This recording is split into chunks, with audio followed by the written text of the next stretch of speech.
अब चाहते तो गुरु गद्दी, तो मेरे दो बेटे हैं, तो भाई बेटों को अपनी गद्दी देना चाहिए। क्या क्या विचार करते हैं बेटों को? लेकिन नहीं, उन्होंने कहा कि जो योग्य होगा उसे गद्दी मिलनी चाहिए, तभी तो लोगों का भला होगा। जो योग्य हो ही ना, उससे लोगों का भला नहीं हो पाएगा बंधु। तो उन्होंने एक टेस्ट लिया। और क्या टेस्ट लिया? एक सोने का कटोरा था, लेट्रिन का गड्ढा था, तो जानबूझ के फिसला दिया, गिर गया उस गड्ढे में। जब गिर गया तो सबसे पहले अपने बेटों को बुलाया, श्री चंद्र और लक्ष्मी चंद्र, कि बेटा इसमें सोने का कटोरा गिर गया।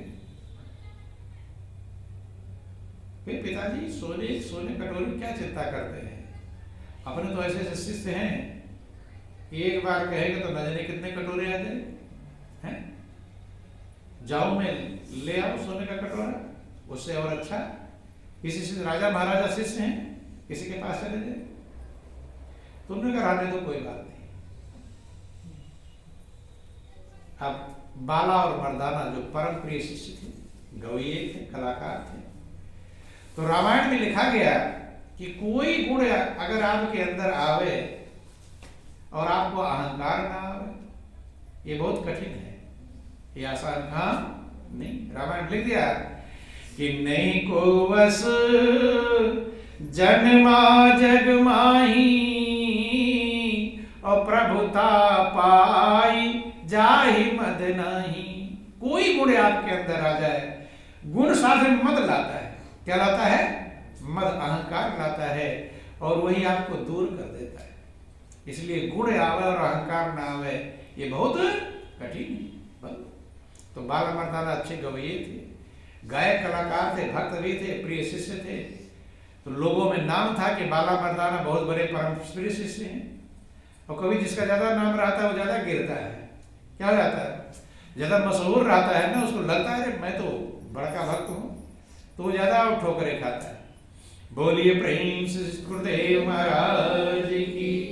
बंधुओं ध्यान दें, अब जो है बाला मर्दाने से कहा कि बेटे इसमें सोने का कटोरा हाथ से रपट गया, गिर गया गड्ढे में। कहते गुरु महाराज आप चिंता मत करो, हम जा रहे हैं, अभी ला रहे हैं सोने का कटोरा।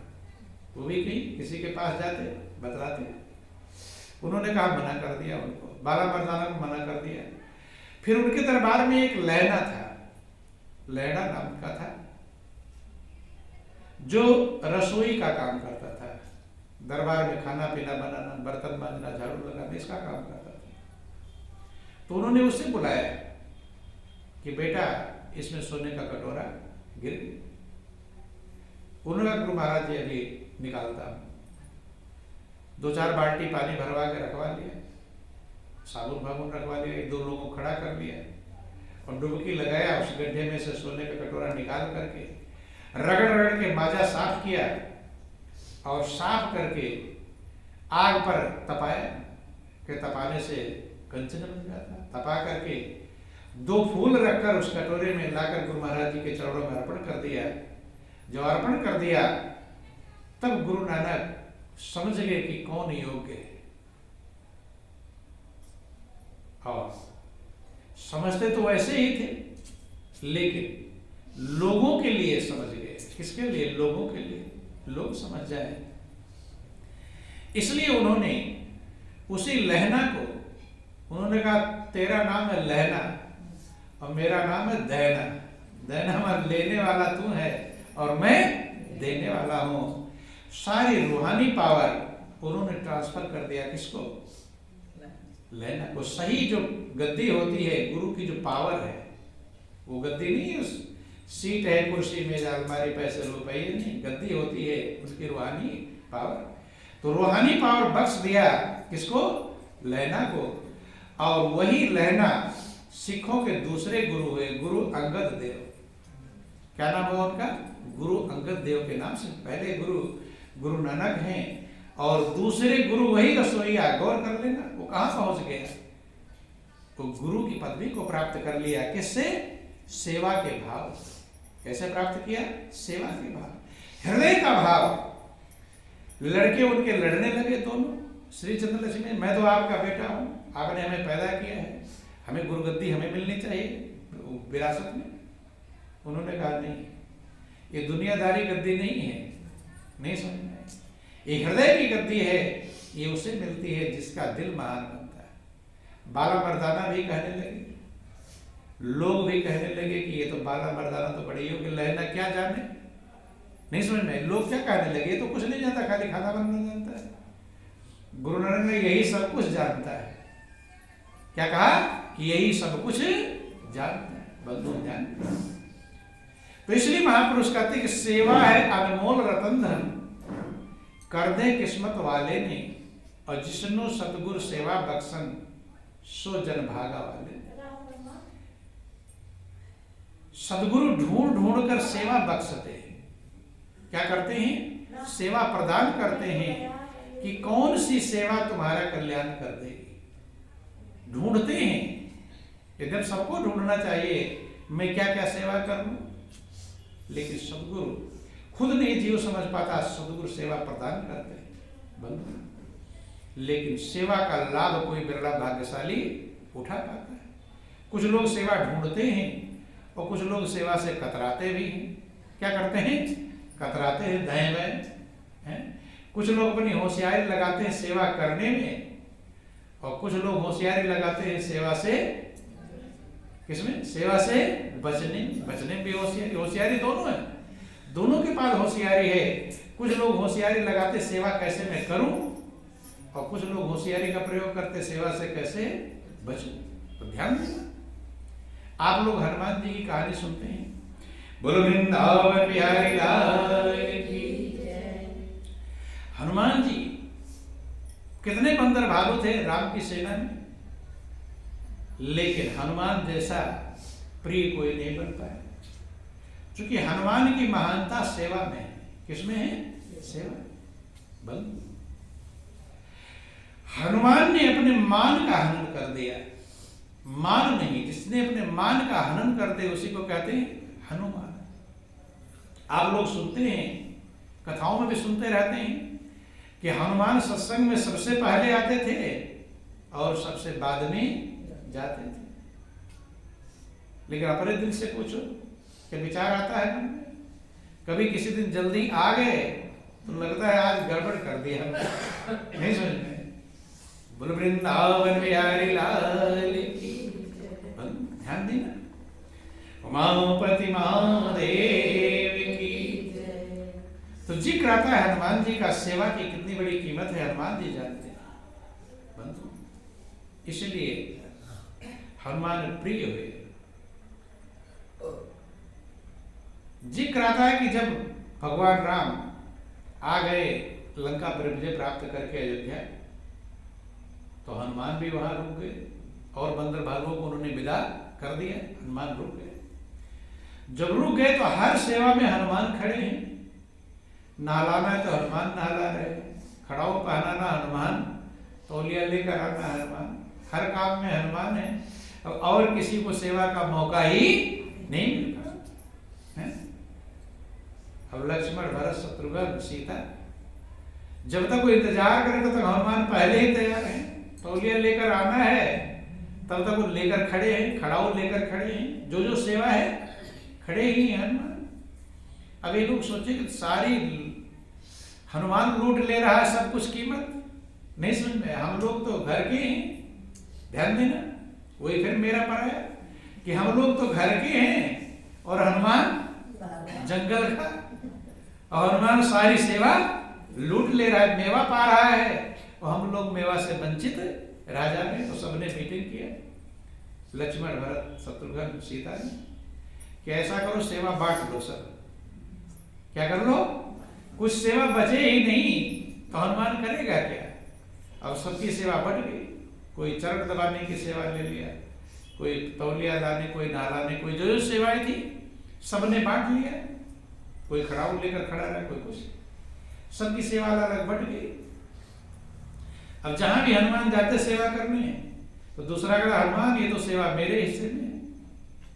फिर दूसरे जगह जाते मेरे हिस्से में।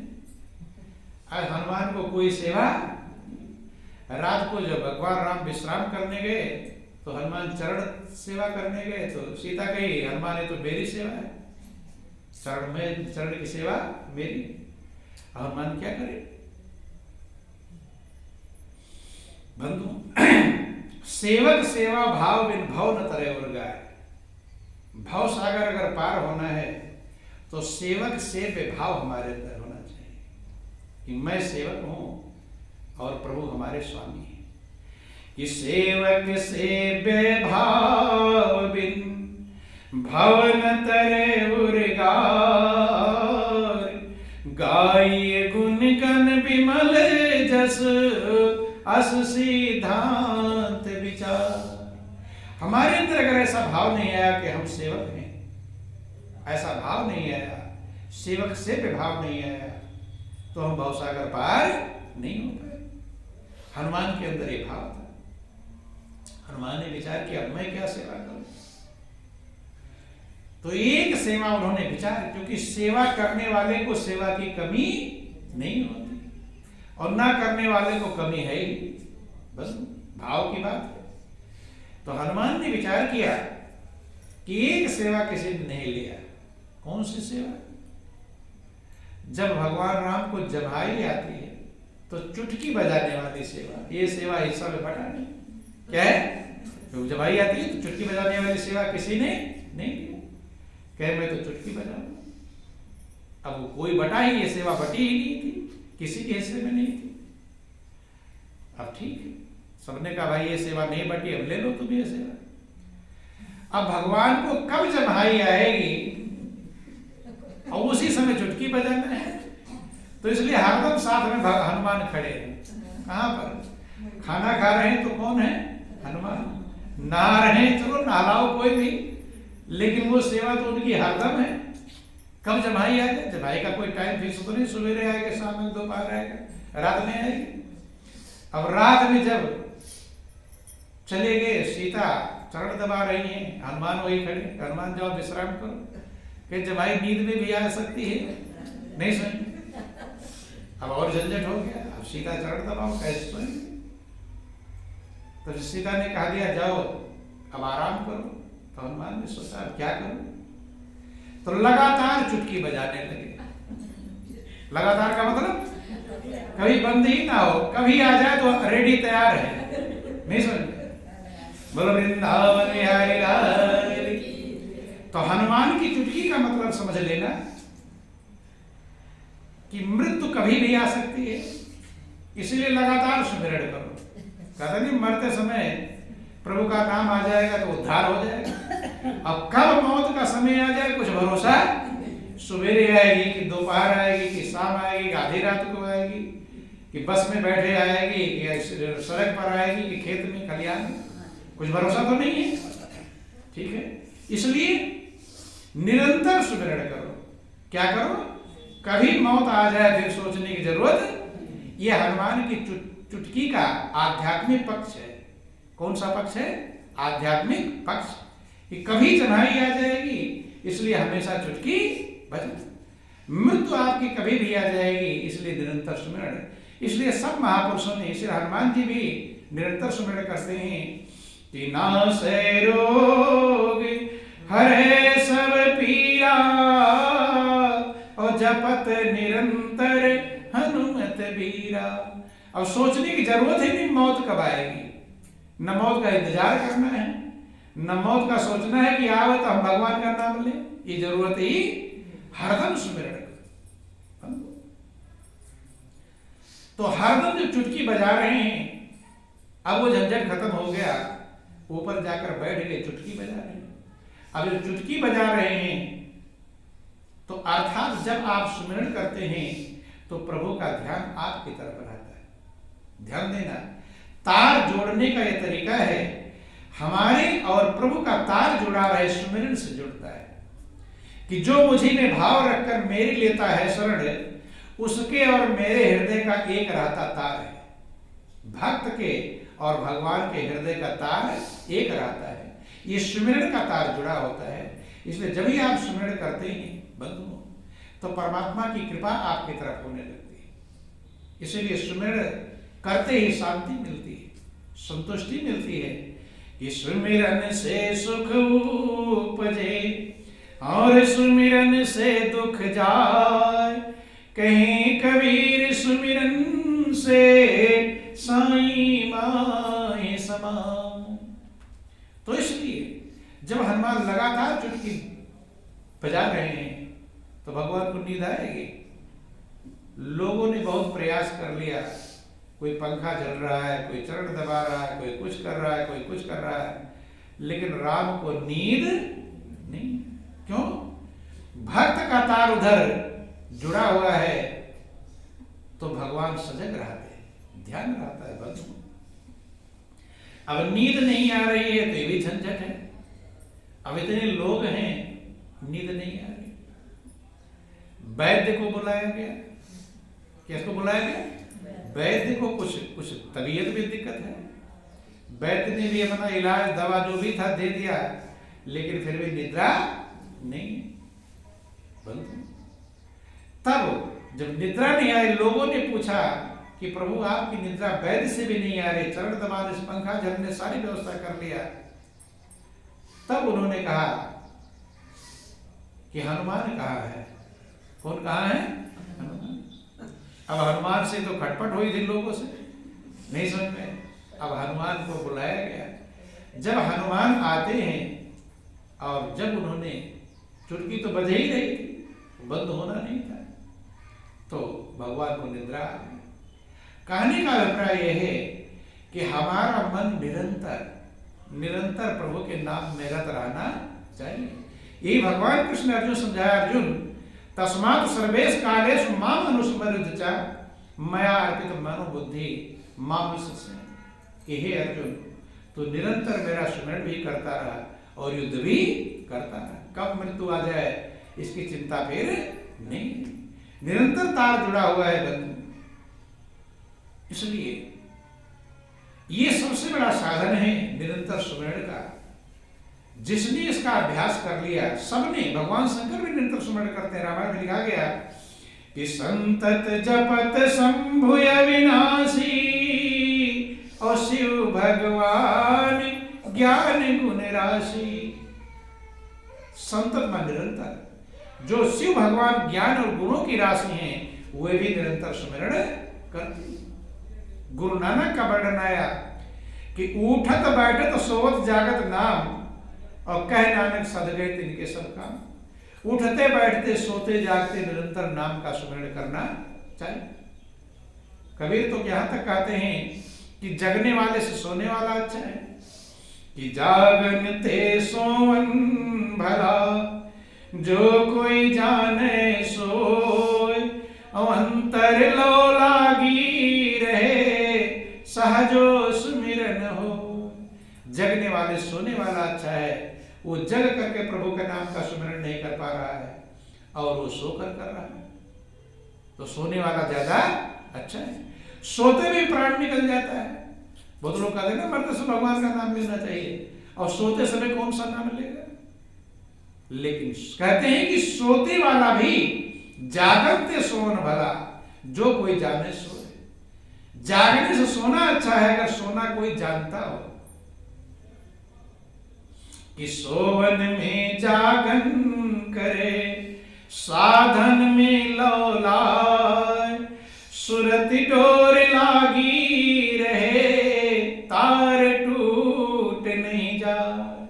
सोन में जागन करे, सोने में भी जगना कर रहा है अर्थात स्मरण कर रहा है। सुरत की डोर लगी हुई है और तार टूटने ना बंद। लेकिन ये ज्यादा लगन से, सेवा भाव से और अभ्यास से संभव होगा जब सुमिरन कर पाए। तो कबीर ने यहां तक कहा कि मैंने तो काल को भी चेला बना लिया। क्या बना लिया? चेला। काल से सब डरते कि नहीं डरते हैं? लेकिन कबीर कहते काल तो मेरा चेला बन गया। क्या बन गया? कि काल पकड़ चेला किया और भय के कतरे कान, सत्य नाम सुमिरन करूं किसको करूं सलाम। काल को को पकड़ मैंने चेला बना लिया। क्या बना लिया? चेला। अब चेले से खुशी मिलेगी या बेचैनी, क्या मिलेगी? है? चेला बन गया। भय के कतरे कान, भय माने सबके अंदर भय बैठा है, कोई ना कोई भय सबके अंदर। ये कैसे होगा, ऐसा ना हो जाए, है कि नहीं? अपने दिल से पूछो। दो प्रकार का भय है, ये कैसे होगा और ऐसा हो ना जाए, उल्टा हो ना जाए और अच्छा होगा कैसा, ये दो भय सबके अंदर मौजूद है। लेकिन वह कहते हैं कि भय के कतरे कान, भय का कान ही काट दिया तो भय रहेगा, आएगा। बच्चे को डराता नहीं है कि आएगा तो कान काट दूंगा, तो बच्चा डर के बारे नहीं आता है। अब भय का जब कान काटने को डरा नहीं रहे, काट ही दिया है, अब भय आने वाला नहीं है। बंद, क्योंकि सत्य नाम जो निरंतर सुमिरन चल रहा है उसको उन्होंने परखा था, जाना। बंद, कबीरदास का जिक्र आता है कि एक पंडित सर्वजीत थे। कौन थे? सर्वजीत। सर्वजीत उनका नाम इसीलिए पड़ा, सबको जीत लिया था, शास्त्रार्थ में सबको हरा दिया था, उनका नाम था सर्वजीत। लेकिन उनकी मां जो थी वो कबीरदास की शिष्या थी। क्या थी? कबीरदास की शिष्या थी। तो वे अपने बेटे कभी सर्वजीत नहीं कहते थे। सर्वजीत की मां अपने बेटे कभी सर्वजीत, उन्होंने स्वीकारा ही नहीं कि तुमने सबको जीत लिया है और सब लोग को जीत लिया है, लेकिन वो सर्वा कहती थी। क्या कहती थी? सर्वा। सर्व मन है क्या? सर्वजीत को नहीं कहते, तो कहते हैं सर्वजीत की मां तुम मुझे सर्वजीत क्यों नहीं कहते? मैंने सबको हरा दिया शास्त्रार्थ में, बड़े बड़े विद्वान, बड़े बड़े सबको पराजित कर दिया, तो मुझे सर्वजीत क्यों नहीं कहती? उन्होंने कहा मैं तुझे सर्वा ही कहूंगी, क्योंकि सबको नहीं जीत पाया है। जिस दिन सबको जीत लेगा तब मैं तुम्हें सर्वजीत कहूंगी। क्या कहूंगी? सर्वजीत। कबीर ने कहा तुम ही बता दो किसको मैं और हराऊं। अपने दिमाग जितने सारे लोग विद्वान बड़े बड़े लोग थे सबको मैंने शास्त्रार्थ में हरा दिया। तब उन्होंने कहा कि अगर तू कबीर को जीत ले शास्त्रार्थ में तो मैं तब तुझे सर्वजीत कहूंगी, तब मैं स्वीकार करूंगा। और उन्हीं की शिष्या थी, वो जानती थी, वो कबीर की ज्ञान की कीमत जानती थी, और बेटा सात वेद पुराणों को रटा है उसको जानती थी। वो जानती थी ये क्या है।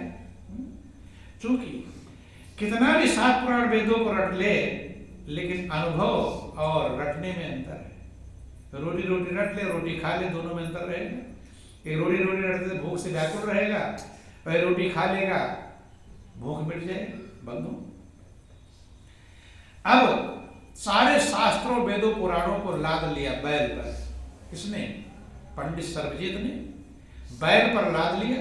वही साधन रहा होगा, पहले की व्यवस्था गाड़ियां फाड़ियां नहीं थी। बैल के ऊपर लाद लिया और चल दिया कबीर का घर पहुंचते पहुंचते। जब कबीर का घर पहुंचते पहुंचते पहुंचा कबीर के घर के सामने, तो उनकी बेटी कमाली थी। कौन थी? कमाली। पूछा, आवाज लगा कबीर का घर कौन है, कौन सा है? अब बेटी ने देखा है तो पूरा 4 वेद 6 7 18 पुराण सारे गीता सब सारे ग्रंथों को बैल में लाद के कि क्या काम है कि मैं शास्त्रार्थ करूंगा कबीर से। घर कहाँ है कबीर का? तो कोई बिच्छू का बच्चा भी बिच्छू ही तो होता है, बिच्छू का बच्चा जब हमारा दर्द होगा कि नहीं? तो उनकी बेटी है, वही योग्य कहती है कि ऊंचा महल कबीर का जहां सिलहली गए, और पावन पड़े पिपील का पंडित ला दे बैल। ऊंचा महल कबीर का, कबीर का महल तो बहुत ऊंचा है। जहां सिलहली गए, जहां फिसलनों का रास्ता है, फिसलन वाला रास्ता है, और इतना फिसलन है पाव न पड़े पिपीलिका। पिपीलिका कहते चींटी को, चींटी का पैर भी रपट जाता है। और पंडित लादे बैल, पंडित बैल लाद के जा रहा उस रास्ते, आप चींटी भी चढ़ ना पाती हो। ध्यान देना, चींटी का मतलब सूक्ष्म होना, छोटा होना, अर्थात प्रभु का जो धाम है, जितना सूक्ष्म छोटे हो जाएंगे तब कहीं हम जा पाएंगे बंधु। और बैलनाद के स्थूल रूप में तो जा नहीं सकते, ठीक है। तो पांव न पड़े पिपील का, छोटे होने के बाद भी फिसलने का डर है, चींटी भी फिसल सकती है। और पंडित लादे बैल, पंडित बैल लाद के जा रहा है।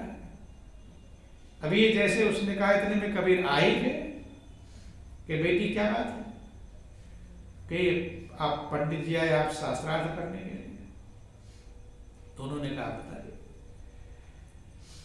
तो पंडित जी ने, सर्वजीत जी ने कहा कि मैं आपसे शास्त्रार्थ करूंगा। तो कबीर ने कहा मैं तो पढ़ा लिखा हूं नहीं, शास्त्र का अर्थ क्या, अर्थ और अनर्थ क्या मतलब क्या है, मैं तो पढ़ा लिखा नहीं। उनके ग्रंथों में पढ़ा था, मसी कागज छुयो नहीं कलम गयो नहीं हाथ। मस मैंने स्याही, कागज मैंने कागज, मैंने स्याही और कागज छुआ ही नहीं।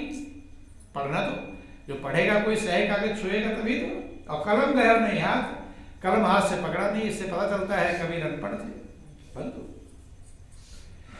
तो कहते हैं कि मैं तो अनपढ़ हूं, मैं क्या शास्त्रार्थ करूंगा, कि नहीं आपको शास्त्रार्थ करना पड़ेगा।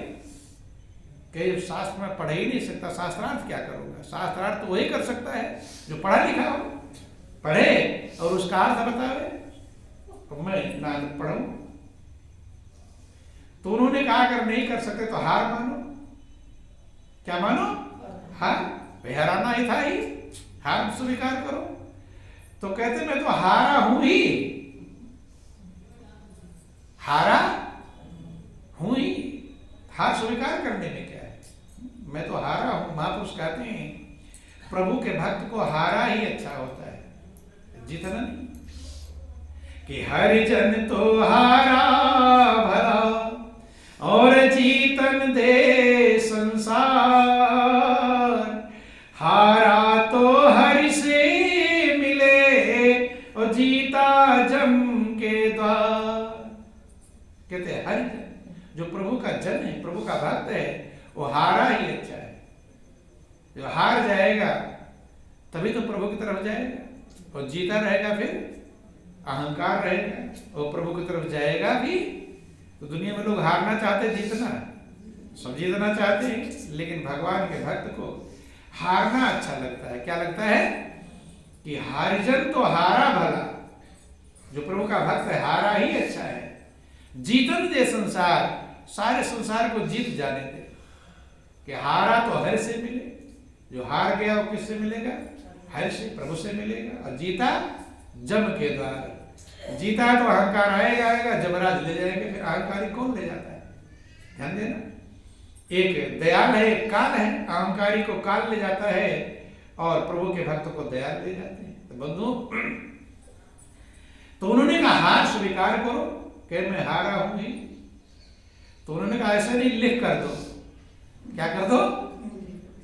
कहे अभी तो मैंने कहा मैं पढ़ा लिखा नहीं हूं, पहले पढ़ने को बोला और फिर लिखने। ना पढ़ा हूं और ना लिखा हूं। जब दोनों बातें मैंने कहा फिर लिखने वाली यही तो है तुम्हारी समझ है। जब मैंने पहले कह दिया कि मैं ना पढ़ा हूं ना लिखा हूं, तो तुम लिखने को क्यों कह रहे हो? कितनी अकल है तुम्हारे पास है? तो पहली बार समझ में आ गया कि पढ़ा लिखा नहीं, तो लिखेगा कैसे? लिखने को कह रहे हैं। तो ना मैं पढ़ सकता हूं और ना मैं लिख सकता। उन्होंने कहा कि तुम ही लिख लो, तुम पढ़े लिखे हो, क्या कर लो? तुम ही लिख लो। तो मैं उसे स्वीकार कर लेता हूं। तो लिख लिया। बेटा इसको मां को गौर करना, सबको जिसने हरा दिया और अपने घर में ही बैठा हुआ है, वो हिरण्यकश्यप वाली हाल। सब तो स्वीकार कर लिए हिरण्यकश्यप को भगवान, लेकिन बेटा ही स्वीकार नहीं कर।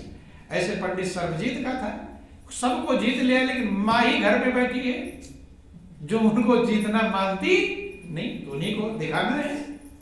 उन्होंने लिख लिया कि पंडित सर्वजीत जीते और कबीर हारे। लिख लिया। आपको स्वीकार है, कोई पूछेगा तो क्या बोलेंगे? कबीर से पता चलेगा कहां मैं हारा ही बोलूंगा, जीता मैं बोलने वाला नहीं। अब लिख कर चले गए। माँ के पास देखा कि माँ अब तुम मुझे सर्वजीत तुझे कहना पड़ेगा, क्योंकि मैं हरा दिया किसको, कबीर को भी, जिनको तुमने कहा था उनको भी मैंने हरा दिया। ये देखो लिखा हुआ पर्चा। जब खोल कर देखा तो पढ़कर सुनाने लगे। माँ से कह लो पढ़ लो। माँ कहती बेटा मैं कौन सा पढ़ लिखी हो, तो यही मूर्खता कर रहे हो हैं? जब मैं पढ़ी लिखी तुम्हें पढ़कर सुना दो। और जब पढ़ने लगे तो क्या लिखा था उसमें, पंडित सर्वजीत हारे और कबीर जीते। अब अपने अभी तो माँ को सुनाया नहीं, पहले पढ़ा, सोचा कि लगता उल्टा लिख लिया मैंने। क्या लिख लिया? उल्टा। कि माँ रुको रुको रुको मैं फिर से आता हूँ। फिर दोबारा लौट कर गए वहां। किसके लिए? अंगूठा लगवाना था। क्या लगवाना था? अंगूठा। फिर वहां के कबीर ये उल्टा लिख दिया गया था, फिर से अंगूठा लगा दो। क्या लगा दो भाई, अनपढ़ क्या अंगूठा ही लगाएगा। अब फिर वहां लिखा कि पंडित सर्वजीत जीते और कबीर हारे। अंगूठा लगा दिया उन लोग, मेरा अंगूठा है। फिर वापस ले गए। फिर जाकर फिर वही जो का तुर चले। क्या हुआ कि कबीर जीते और पंडित सर्वजीत हारे। अब उन्हें थोड़ा अहंकार, 2-4 बार दौड़े वहां से वहां, वे दिल्ली से दौड़ता हुआ दिल्ली, माँ के पास जाते लिखकर अंगूठा, फिर अंगूठा लगवाने, फिर वहां फिर लौट गए। तो थोड़ा अहंकार की कड़ी टूट गई। क्या गई? होश में लिखता हूं लेकिन ये चंद कैसे हो जाता है। तब जाकर सरेंडर किया, कबीर के चरणों में झुके। कौन? पंडित सर्वजीत। और तब अहंकार की कड़ी टूटी। क्या टूटी? अहंकार। और अहंकार की जब कड़ी टूटी तब कबीर ने उन्हें सर्वजीत कहा। क्या कहा? सर्वजीत। और तब गए, माँ ने भी उन्हें सर्वजीत, जो उनका नाम था। लेकिन उन्होंने कहा सर्वजीत का मतलब नाम तुम्हारा है, दिमाग में ना रहे कि मैंने सबको जीत लिया है। नाम तो रखा जा सकता है लेकिन जीतना आसान, जीतने की जरूरत ही नहीं। जब तक हम सोचेंगे जीतेंगे तब तक हारते रहेंगे, और जब हारने को ही सोच लेंगे तब कभी हारेंगे? हार ही गए तो झंझट होगी। ध्यान देना, जो जीतने को सोचता है उसी लिए झंझट होती है, और जो हारने के लिए तैयार हो जाए उसे कुछ झंझट रहेगा? ज्यादा क्या होगा? हारने तैयार ही है।